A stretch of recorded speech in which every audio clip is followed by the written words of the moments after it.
سلام البنات، أتمنى تكونوا بخير. اليوم سنشاهد معا تشكيلة جديدة ومميزة من قنادة العراسي بقماش الدان أو القطيفة لسنة 2026. موديلات راقية تناسب الأعراس والمناسبات والسهرات بتفاصيل عصرية وألوان تخطف الأنظار.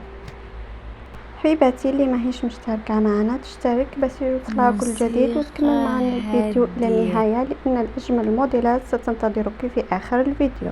ونبداو الآن مع أول قندورة في التشكيلة في الدان جابونيز، موديل آخر ما كاين في الطرز.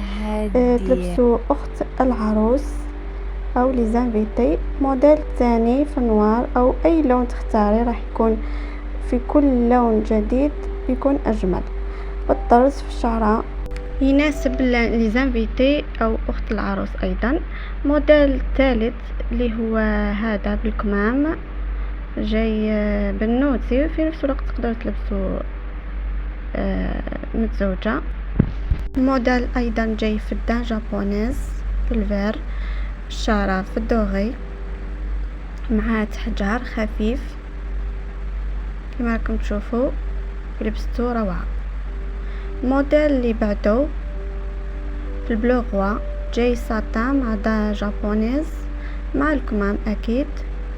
هذا أيضا دار ضجة كبيرة في مواقع التواصل. الموديل اللي بعده أيضا في الساتان من أسفل ومن فوق في الدان مع طرز وتعمار خفيف. اللي بعده موديل في الدان أيضا، كلهم موديلات راقية وآخر ما كاين ومطلوبين بزاف بحكم اني نخدم في الطرز وعندي زبائن. هذه الموديلات الاكثر طلبا هذه الفتره. موديل دورا راهو بزاف شارجي ثقيل، جاي في الدان ايضا في الدان جابونيز، الاكمام جايه شويه مختلفه. موديل اللي بعده راهو موديل خفيف ضميته للمجموعه، هذا ايضا مطلوب، جاي في القماش تاع كريب باربي والطرز خفيف. اللي بعده قندورة تاع دوران في المناسبات، مناسبة خفيفة، يكون بالساتان ايطالي مع الطرز في الدوغي في الشعر اكيد، جاي صدر ودرعين وشقة بالاسفل. الموديل ننتقلوا موديل اللي بعده اللي هو موديل دورا المعروف، اللي جاي من فوق بالدان ومن تحت بناش والدرعين ايضا دانتيل.